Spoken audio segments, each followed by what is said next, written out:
राधा वल्लभ श्री हरिवंश अहेतु की अनंत कृपा हम सब पर बरस रही है। सांझी उत्सव क्या है? सांझी उत्सव राधा वल्लभ संप्रदाय में कब मनाया जा रहा है और इसका इतना अधिक महत्व क्यों है? श्री हरिवंश सांझी उत्सव 7 सितंबर से शुरू हो चुका है, जो कि पितृपक्ष में मनाया जाता है। देखिए, लौकिक संसार में पितृपक्ष में कोई भी मांगलिक कार्य नहीं किया जाता। लेकिन देखिए, हम कितने अधिक सौभाग्यशाली हैं कि हम वृंदावन की ऐसी उपासना से जुड़े हुए हैं, जिसमें कि पितृपक्ष को सांझी के रूप में एक महामहोत्सव के रूप में मनाया जाता है।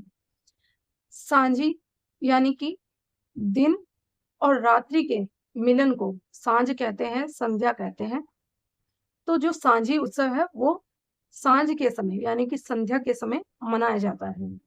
जब हमारी प्यारी जू अपनी सखियों के साथ फूल लेने के लिए जाती हैं और उधर से हमारे लालजू सखा के साथ आते हैं, तो जो लाडली और लाल का मिलन होता है, उसे ही सांझी उत्सव कहते हैं, उसे ही हित यानी कि प्रेम कहते हैं।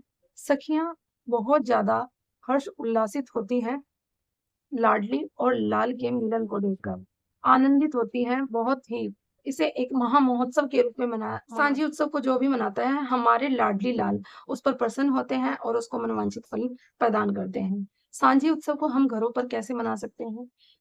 सांझी उत्सव यानी कि पूरे ही पितृ पक्ष में सांझी उत्सव मनाया जाता है। तो हमारी जो दिनचर्या रहती है डेली की, हमें वैसे ही अपनी डेली की दिनचर्या करनी है। जो सांझी उत्सव है वो संध्या के समय मनाया जाता है। संध्या के समय पर जो हम सांझी बनाएँगे, यानी कि पूर्णिमा से लेकर दशमी तक फूलों की सांझी बनाई जाती है और एकादशी से लेकर अमावस्या तक रंगों की जो है सांझी बनाई जाती है। तो जो सांझी है, वो हमें जो हम अपने लाडली लाल के लिए सांझी बनाएँगे, तो हमें वो मतलब कि नीचे नहीं बनानी है। पहले तो देखिए ऐसे मतलब मिट्टी के चौक पुराए जाते थे। तो एक ऊँचा-सा मिट्टी का चौक पुरा लिया जाता था, जिस पर कि जो भी लाडली लाल की सांझी उत्सव जैसे कि लाडली लाल की कोई भी लीला, तो उसी चौक पे ही सभी लीलाएँ की सांझी बनाई जाती थी। लेकिन अभी व्यवस्था उस प्रकार की नहीं है, तो हम जो भी सांझी बनाएँगे वो नीचे नहीं बनाएँगे। हम एक टेबल ले लेंगे, तो टेबल पर ही हमें जो भी हम सांझी बनाएँगे तो उसी के ऊपर ही हमें बनानी है और जो सांझी बनानी है वो संध्या के समय पर बनानी है और हम जो सांझी बनाएँगे उसे हमें हटाना नहीं है, उसे कब हटाना है हमें?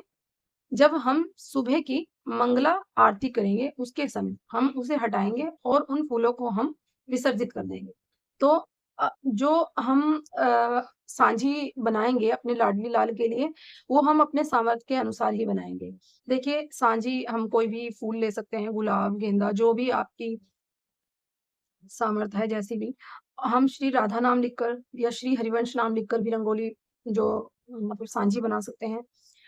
या फिर हम जो लाडली लाल के जो लीलाएँ होती हैं, लीलाओं का भी हम चित्रपट उसका प्रिंट करवा के निकलवा सकते हैं और उसको पूरा मतलब कि फूलों से हम डेकोरेट करके मतलब सजाकर उसको तो इस प्रकार से हम सांझी बना सकते हैं या फिर हमारी व्यवस्था ऐसी भी नहीं है, तो हम क्या कर सकते हैं, सबसे ही उत्तम और जो कि हमारे लाडली लाल जिससे बहुत प्रसन्न होते हैं, मानसिक भावना से भी हम सांझी बना सकते हैं। ये जो मानसिक भाव हमारी मानसिक सेवा होती है, ये सबसे ही उत्तम सेवा होती है, तो हम मानसिक रूप से भी सांझी बना सकते हैं। आप देख लीजिए, आपकी जैसे सामर्थ्य हो, आप वैसे ही सांझी उत्सव मनाएँ, तो ये हमारे लिए तो एक बहुत ही बड़ा महामहोत्सव है, तो आप अपने सामर्थ्य के अनुसार सांझी उत्सव मना सकते हैं। श्री हरिवंश।